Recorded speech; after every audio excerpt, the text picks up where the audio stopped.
Hi guys, நம்ம இந்த வீடியோவில் ஃபேட்ஃபுல் லவ் அப்படிங்கிற இந்த சீரீஸோட எபிசோட் 5ல் என்ன நடந்துச்சு அப்படிங்கிறத பற்றி தான் பார்க்க போகிறோம். வீடியோக்குள்ளே போகிறதுக்கு முன்னாடி நம்ம சேனலை சப்ஸ்கிரைப் பண்ணாதவங்க சப்ஸ்கிரைப் பண்ணிக்கோங்க. அப்படியே மறக்காமல் பக்கத்தில் உள்ள பெல் ஐக்கானையும் கிளிக் பண்ணிக்கோங்க. ஃபர்ஸ்ட் எடுத்த உடனே நம்ம ஹீரோயினை தான் காட்டுறாங்க. அவங்க நம்ம ஹீரோவோட பெட்டுக்கு அடியில் ஒளிஞ்சிட்டு இருக்கு. ஆளும் தூங்க ஆரம்பிச்சிட்ட மாதிரி தெரியுது. அவங்களும் நைஸாக அங்கேருந்து வெளியே வராங்க. ஆனால் நம்ம ஹீரோ டக்குன்னு அவங்கள அப்படியே பிடிச்சிடுறாரு. இங்கே என்ன பண்ணுறேன்னு கேட்க நம்ம ஹீரோயினும் அது எனக்கு பசிச்சுதா, அதான் சாப்பிடலான்னு வந்தேன். இதை பார்த்த கிச்சன் மாதிரியா இருக்கு. நான் உங்க மேன்ஷனுக்கு புதுசுல ஃப்ரெண்ட்ஸ், அதான் வழிமாறி வந்துட்டேன். அவங்க எப்படியோ சமாளிச்சுட்டு அங்கிருந்து எஸ்கேப் ஆக நம்மளும் லைட்டா ஸ்மைல் பண்ணிட்டு அப்படியே அங்கிருந்து ஒரு பாக்ஸை ஓபன் பண்றாரு. அதுக்குள்ளதான் நம்ம ஹீரோயின் தேடிட்டு இருக்கிற அந்த டிராகனும் இருக்கு. ஆள் அப்படியே அதை பார்த்துட்டு இருக்கேன். இப்ப அப்படியே அடுத்த நாள் ஆகுது. நம்ம ஹீரோயினும் சமைய ரெடி ஆயிட்டு அப்படியே நம்ம ஹீரோவை பார்க்க வராங்க. ஆளும் அவங்களுக்காக தான் காத்துட்டு இருக்காரு. அவங்க ஏதோ ஒண்ணு நறுக்கு முறுக்குன்னு கடிச்சிட்டு இருக்கு. நம்மளும் அது என்னன்னு சொல்லி பாக்குறாரு. ஃப்ரெண்ட்ஸ், இது பேம்பு ஸ்டிக், நீங்க இதெல்லாம் சாப்பிடக்கூடாது. ஆனா நம்ம ஹீரோயின் இது செமையா இருக்கும், ட்ரை பண்ணுங்கன்னு சொல்றாங்க. நம்மளும் சாப்பிட்ற மாதிரி போயிட்டு இந்தா நீயே முழுங்கன்னு சொல்லிட்டு அப்படியே அவங்களை கூட்டிட்டு அங்கிருந்து கிளம்ப டோரை ஓபன் பண்ண அவங்களுக்கு பயங்கரமான சாக் காத்துட்டு இருக்கு. ஜஸ்டிஸ் மினிஸ்டரும் கொஞ்சம் ராயல் கார்ட்ஸும் அங்க அப்படியே நின்றுட்டு இருக்கானுங்க. நம்மளும் என்ன விஷயம்னு கேட்க, ஃப்ரெண்ட்ஸ் ஜென் மர்டர் கேஸ்ல எங்களுக்கு ஒரு க்ளூ கிடைச்சிருக்கு, அதான் பிரின்சஸை விசாரிக்கிறதுக்காக நம்மளும் நான் எவிடன்ஸை பார்க்கலாமான்னு கேட்கிறாரு. மன்னிச்சிடுங்க ஃப்ரெண்ட்ஸ், அது ரொம்ப கான்ஃபிடென்ஷியல். ஆல் கிங் கொடுத்த அரெஸ்ட் வாரண்ட் அவர்கிட்ட காட்ட நம்ம ஹீரோவும் அதை அப்படியே பார்க்கிறாரு. இந்த சாதாரண வாரண்ட்டை வச்சுட்டு சீக்கிரம் அரெஸ்ட் பண்ணலாம்னு நினைச்சீங்களான்னு ஆள் கேட்க, ஜஸ்டிஸ் மினிஸ்டரும் என்ன மன்னிச்சிடுங்க ஃப்ரெண்ட்ஸ், ஆனா நாங்க இதை பண்ணி தான் ஆகணும். டக்குன்னு காட்ஸும் அவங்கள பிடிக்க ரெடி ஆகுறானுங்க. இந்த பக்கம் நம்ம ஹீரோவோட கேங்கும் ஃபைட்டுக்கு ரெடி ஆக அது எல்லாத்தையும் வேடிக்கை பார்த்துட்டு இருந்த நம்ம ஹீரோயின், ஃப்ரெண்ட்ஸ் நான் போறேன், நான் இப்ப போலனா கிங்கோட ஆர்டரை மீறின மாதிரி ஆயிடும். அதுவும் இல்லாம என் மேல தப்பு இல்லாதப்ப நான் இதுக்காக பயப்படணும்னு சொல்லிட்டு அவங்க அப்படியே அங்கிருந்து கிளம்ப இந்த பக்கம் உடனே நம்ம குயினுக்கும் செகண்ட் பிரின்ஸுக்கும் தகவல் வந்துடுது. நம்ம விரிச்ச வலையில சீக்கிங் சிக்கிட்டா இவ கதையை முடிச்சதுக்கு அப்புறம் எப்படியாவது ஜியையும் நம்ம தீர்த்து கட்டிடலாம். குயினும் ராயல் அட்வைசரோட சப்போர்ட்டை வச்சுட்டு தானே கிங்கும் ஃபோர்த் பிரின்ஸும் நம்ம தலைமலை ஏறி உட்காந்துட்டு இருந்தானுங்க. இதுக்கப்புறம் அவர் அவங்களுக்கு எப்படி சப்போர்ட் பண்றாருன்னு பார்ப்போம்னு சொல்லிட்டு அப்படியே அங்கிருந்து கிளம்ப இந்த பக்கம் நம்ம ஹீரோவும் ஸ்ட்ரைட்டா பேலஸ்க்கு தான் வராரு. கிங்கும் கேஸ் சம்பந்தப்பட்ட டீட்டெயில்ஸ் எல்லாத்தையும் அப்படியே அவரு மூஞ்சிலேயே தூக்கி வீச நம்மளும் அது எல்லாத்தையும் செக் பண்ணி பாக்குறாரு. நம்ம நாட்டோட அடையாளமே நீதான், ஆனா உனக்கான ஒய்ஃபை செலக்ட் பண்றதுக்கு முன்னாடி நீ அதை பத்தி கொஞ்சமாவது யோசிச்சியா? சீலிங்ல இருந்து பேச்சுவார்த்தை நடத்த அவங்க ஆளுங்க வர நம்ம இடத்துக்கு வர போறாங்க. இந்த நேரத்துல இந்த விஷயம் மட்டும் உங்களுக்கு தெரிஞ்சிச்சுன்னா அவங்க நம்மளை பத்தி என்ன நினைப்பாங்க? சரி சொல்லுங்க, இப்ப என்ன பண்ணலாம்னு ஆள் கேட்க, அவளை கல்யாணம் பண்ணிக்கிற எண்ணத்தை கை விட்டுரு. ஆனா நம்ம ஹீரோ கேஸ் தான் கோர்ட்டுக்கு வந்துருச்சுல, ஒருவேளை அவ குற்றவாளின்னு நிரூபணம் ஆனவனா நான் என் மனசை மாத்திக்கிறேன், அப்படி இல்லைன்னா அதுக்கு வாய்ப்பே இல்லை.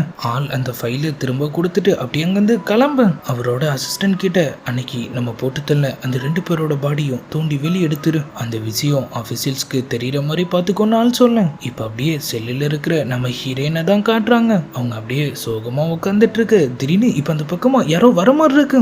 அவங்களும் யாரான்னு சொல்லி லைட்டா பதற ஆரம்பிக்க, பின்னாடி பார்த்தா அந்த மாஸ்க் உட்காந்துட்டு இருக்கான். சில்வர் மாஸ்க், நீ எப்படி உள்ள வந்த? பரவாயில்லையே, என்ன நீ ஒண்ணுமோ ஞாபகம் வச்சிருக்க போல. அவங்களும் உன்னை எப்படி மறக்குதுன்னு சொல்லி அப்படியே பேசிட்டே ஒரு பக்கத்துல வந்து முதல் நீ யாருன்னு பாக்குறேன்னு சொல்லி டக்குன்னு மாஸ்க் தட்டி விட ட்ரை பண்ண. அவங்க 2 பேருக்கும் அங்க ஒரு குட்டி ஃபைட்டே நடக்குது. மாஸ்க் அவங்கள லாக் பண்ணி பெட்ல தள்ளிடுறான். நம்ம ஹீரோயினும் டக்குன்னு அப்படியே அவரு கழுத்தை கடிச்சிடுறாங்க. அடி பாவி, என்ன பண்ணுன்னு சொல்லிட்டு ஆளும் அப்படியே எந்திரிக்க, உன்ன மாதிரி ஒருத்தனுக்கு இதெல்லாம் ரொம்பவே கம்மின்னு அவங்க சொல்றாங்க. அன்னைக்கு தப்பிக்க ட்ரை பண்ண அந்த 2 பேரோட பாடிஸையும் நான் தோண்டி வெளியே எடுத்துட்டேன், இது உனக்கான ஒரு சின்ன கிஃப்ட்னு சொல்லிட்டு ஆளும் வந்த மாதிரியே டக்குன்னு அப்படியே வந்து கிளம்ப நம்ம ஹீரோயினும் யாரு இதுக்காக இதெல்லாம் பண்ணிட்டு இருக்கான்னு சொல்லி அப்படியே முழிச்சிட்டு இருக்காங்க. கொஞ்ச நேரத்திலேயே அவங்க மெய்டும் இப்ப அப்படியே அங்க வராங்க. அவங்களும் நீ எனக்காக ஒரு ஹெல்ப் பண்ணுன்னு சொல்லிட்டு அப்படியே அவங்க காது கிட்ட போய் ஏதோ சொல்றாங்க. நம்ம மெய்டும் கண்டிப்பா பிரின்சஸ் சரின்னு சொல்லிட்டு அவங்க அப்படியே அங்கிருந்து கிளம்ப போக, ஒரு நிமிஷம் பிரின்ஸ் என்ன பண்ணிட்டு இருக்கான்னு உனக்கு தெரியுமா? நீங்க அரெஸ்ட் ஆன உடனே அவரு நேரா பேலஸ்க்கு தான் போனாரு. கிங்குக்கும் அவருக்கும் பெரிய வாக்குவாதமே நடந்திருக்கு.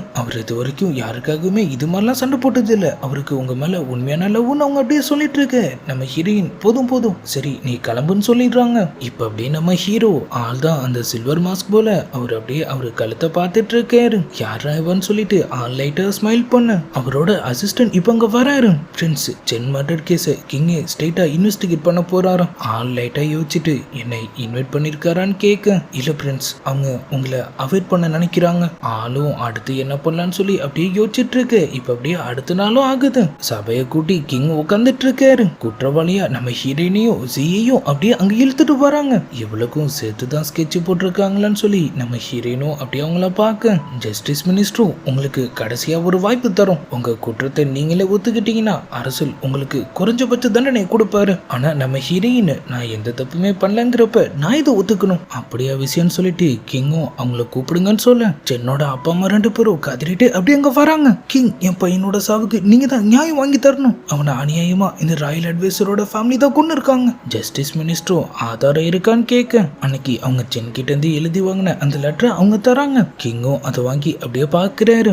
ஜஸ்டிஸ் மினிஸ்டரும் சீதா சென்னை வச்சு சீக்கிங்கோட பேரை கெடுக்க பார்த்திருக்காங்க, இந்த அவமானத்தை தாங்கிக்க முடியாத சீக்கிங் சென்னை கொண்டு இருக்காங்க. கிங்கும் இதை பண்ணது நீங்க தானான்னு கேட்க, ஃபர்ஸ்ட் நான் இதை பண்ணவே இல்லை கிங், அவர் இறந்த அன்னைக்கு நான் என் ஃபேமிலி விஷயத்தை பத்தி என் அம்மா கிட்ட டிஸ்கஸ் பண்ணிட்டு இருந்தேன், அவங்களும் ஆமா கிங் அவங்க இருந்ததுக்கு எங்க மெய்ட்ஸ் மொத்த பேரும் சாட்சின்னு சொல்றாங்க. இப்ப அப்படியே நம்ம கிங்கும் நம்ம ஹீரோயின் கிட்ட நீ என்ன சொல்ல போறான்னு கேட்க, அவங்களும் இந்த கொலையை நான் பண்றதுக்கு எனக்கு மோட்டிவ் இருக்குன்னு மட்டும்தான் அவங்க சொல்லியிருக்காங்க, மற்றபடி எந்த அடிப்படை ஆதாரமும் அவங்க கிட்ட இல்லைன்னு சொல்றாங்க. ஜஸ்டிஸ் மினிஸ்டரும் இதை நீ பண்ணலங்கிறதுக்கு உன்கிட்ட ஆதாரம் இருக்கான்னு கேட்க, என்ன இவன் லூசு மாதிரி பேசிட்டு இருக்கான்னு நம்ம ஹீரோயினும் அப்படியே மைண்ட் வாய்ஸ்லயே யோசிச்சுட்டு ஆதாரம் இருக்கு, சென்னோட பாடியை திரும்ப போஸ்ட்மார்ட்டம் பண்ணணும்னு சொல்றாங்க.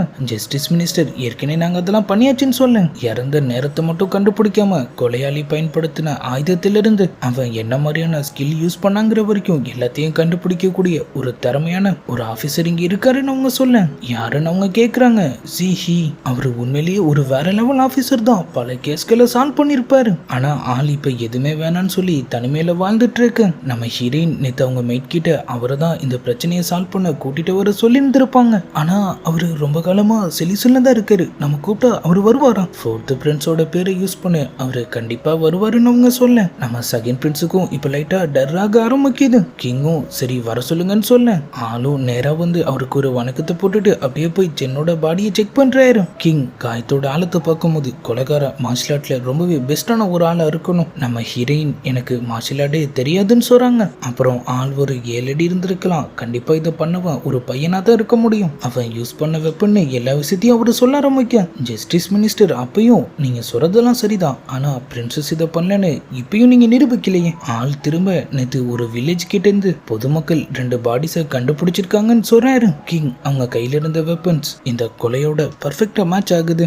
அப்புறம் அவங்க 2 பேரும் சாதாரண ஆளுங்க இல்ல, நான் அதை பத்தி ஏற்கனவே ஜஸ்டிஸ் மினிஸ்ட்ரியில கம்ப்ளீட் பண்ணிட்டேன்னு ஆள் சொல்ல, கிங்கும் அது என்ன விஷயம்னு கேட்கிறாரு. கிங் அது வந்து அவங்க நம்ம பேலஸோட லோ லெவல் கார்ட்ஸ். என்னது நம்ம பேலஸை சேர்ந்தவங்களா? அவங்கள யார் அனுப்பி வச்சது? என்ன மன்னிச்சிடுங்க கிங் எனக்கு தெரியாதுன்னு சொல்லி ஆள் கதற ஆரம்பிக்க, அவங்க கார்ட்ஸுக்கு இன்சார்ஜா இருக்கிற இன்னொரு மினிஸ்டர் கிட்ட ஆள் இதை பத்தி கேட்கிறாரு. கிங் இதை பத்தி எனக்கு எதுவுமே தெரியாது, கார்ட்ஸ் காணாம போன விஷயம் நேத்து தான் எனக்கு தெரிய வந்துச்சு, இந்த விஷயம் உங்களுக்கு தெரிஞ்சா நீங்க கோவப்படுவீங்கன்னு சொல்லி நான் தான் மறைச்சிட்டேன். ஆளும் கடுப்பாயிட்டு இந்த அளவுக்கு அலட்சியமா இருப்பீங்கன்னு சொல்லி ஃபர்ஸ்ட் அந்த மினிஸ்டர் ப்ரோமோட் பண்ண, இப்ப அப்படியே நம்ம ஜஸ்டிஸ் மினிஸ்டர் எந்த ஒரு அடிப்படை ஆதாரமும் இல்லாம கேஸ முழுசா விசாரிக்காம நீ பிரின்சஸ் மேலேயே பழி போட்டிருக்க, இவனை வேலையில இருந்து தூக்குங்கன்னு ஆள் சொல்ல, சைட்ல நின்னு அது எல்லாத்தையும் பார்த்துட்டு இருக்கிற நம்ம பவுண்டரி ஹண்டர்ஸ் தான் காட்டுறாங்க. சீனியர் இவ பயங்கரமான ஆளா இருப்ப போலயே, நம்ம எதிரியோட பலத்தை தெரிஞ்சுக்கிட்டாதான் நம்மளால அவளை சரியா டீல் பண்ண முடியும், சீக்கிரமாவே அவளை தூக்கிடலாங்கிற மாதிரி ஆள் சொல்ல, கிங்கும் இப்ப அப்படியே சிரிப்பை போட்டுட்டே நம்ம ஹீரோயின் எந்த தப்பும் பண்ணலங்கிறத ஒத்துக்கிறாரு. அவங்களும் கிங் ஆனா அந்த லெட்டர்ல ஜிஎம்எல பழி போட பார்த்தது தெளிவா இருக்கு, அவளை என்ன பண்ண போறீங்கன்னு அவங்க கேட்க, இந்த பக்கம் நம்ம ராயல் அட்வைசரும் அவர் ஒய்ஃபும் என் பொண்ணு இந்த மாதிரி பண்ணக்கூடிய ஆளே இல்லை கிங் சொல்லி கதறிட்டு இருக்காங்க. எம்பரரும் சென்னை கொலை பண்ணிருக்காங்கிறப்ப இந்த லெட்டரை கூட அவங்க கட்டாயப்படுத்தி எழுதி வாங்கியிருக்கலாம், சாலிடான எவிடன்ஸ் கிடைக்கட்டும், நான் இந்த கேஸை கண்டிப்பா ரீஓபன் பண்றேன்னு ஆள் சொன்னேன். நம்ம ஹீரோயினும் அவருக்கு தேங்க்ஸ் வராங்க. ஆளும் அப்படியே சிரிப்போட 4th பிரின்ஸ் வெளியே போயிருக்கதா நான் கேள்விப்பட்டேன், அவரு திரும்ப சிட்டிக்கு வந்த உடனே நீ கண்டிப்பா பேலஸ்க்கு வரணும், நான் வெயிட் பண்ணிட்டு இருப்பேன்னு சொல்லிட்டு அவர் அப்படியே அங்கிருந்து கிளம்ப, அவங்களும் அப்படியே செயல பாக்குறாங்க. அங்க நம்ம மாஸ்க் நின்னுட்டு அப்படியே கிளம்புறான். ஹீரோயினும் அவரை ஃபாலோ பண்ணிட்டு பின்னாடியே போக, ஆளும் ஒரு கட்டத்துல ஓட ஆரம்பிச்சிடுறாரு. அவங்களும் அவர் அப்படியே துரத்த ஆரம்பிச்சிடுறாங்க. சிட்டியை சுத்தி 2 பேரும் ஓடி பிடிச்சு விளையாண்டுட்டு இருக்கு. ஒரு கட்டத்துல நம்மளும் நிக்கிறாரு. நம்ம ஹீரோயின் நீ யாருன்னு கேக்குறாங்க. நான் யாருன்னு தெரிஞ்சுக்கணும்னா அதுக்கு முதல் நீ என்ன பிடிக்கணும்னு சொல்லிட்டு ஆள் திரும்ப ஓட ஆரம்பிக்க, நம்ம ஹீரோயினும் அவரை விட்டுட்டு விரட்டுன்னு விரட்டுறாங்க. என்ன வித்த காமிச்சு வேலைக்கு ஆகல. அவர் அப்படியே ஒரு பெரிய கேட் மேல போய் நின்னுறாரு. அடுத்த வாட்டி பார்க்கலாம் பிரின்சஸ்ன்னு சொல்லிட்டு ஆளுங்க எஸ்கேப் ஆக கட் பண்ணா நம்ம ஹீரோவோட மேன்ஷன். நம்ம ஹீரோயினுக்கு வரவேற்பெல்லாம் பலமா இருக்கு. பிரின்சஸ் இந்த கேஸ் விஷயம் சிட்டி ஃபுல்லா பரவிடுச்சு, எல்லா இடத்துலயும் உங்களை பத்தி தான் தான் பேசிட்டு இருக்காங்கன்னு அவங்க ரொம்ப ஹாப்பியா சொல்லிட்டு இருக்கேன். நம்ம ஹீரோவும் இப்ப அப்படியே அங்க வராரு. நான் உங்களை கோர்ட்ல பார்க்கலேன்னு நம்ம ஹீரோயின் சொல்ல, நம்மளும் எனக்கு ஒரு முக்கியமான வேலை வந்துடுச்சு, ஆனா அங்க என்ன நடந்துச்சுங்கிறத நான் கேட்டுட்டு தான் இருங்க, வாழ்த்துக்கள். அவங்களும் மைண்ட் வாய்ஸ்லயே என்னமோ என்ன கைவிட மாட்டேன், என் கூடயே இருப்பான்னு சொன்னான். எல்லாம் வாய் வார்த்தை தான் போலங்கிற மாதிரி யோசிக்க ஆளோட ட்ரெஸ்ஸிங்கே மாறி இருக்குது. அவங்க இப்பதான் நோட் பண்றாங்க. என்னாச்சு பிரின்ஸ், நீங்க நார்மலா காலர் வச்ச ட்ரெஸ் எல்லாம் போட மாட்டீங்களே, நம்மளும் அது ரொம்ப குளிரா இருக்கு அப்படின்னு சொல்லி அப்படியே சமாளிக்கிறாரு. அது மட்டும் இல்லாம நம்ம ஹீரோயினுக்கும் காலர் வச்ச மாதிரி சில ட்ரெஸ் எல்லாம் எடுத்து கொடுக்க சொல்லி அவர் மைக் கிட்ட சொல்ல, அவங்களும் நம்ம ஹீரோயின் வேணாம் வேணும்னு சொல்ல அவங்கள கூட்டிட்டு அப்படியே அங்கிருந்து கிளம்புறாங்க. அப்படியே அவங்க 2 பேரும் ஊரை சுத்திட்டு இருக்காங்க. அப்ப பார்த்தா திடீர்னு ஒரு பயங்கரமான சத்தம். என்னன்னு பார்த்தா ஒரு லேடி ஒரு பொண்ணு போட்டு அடின்னு அடிச்சிட்டு இருக்காங்க.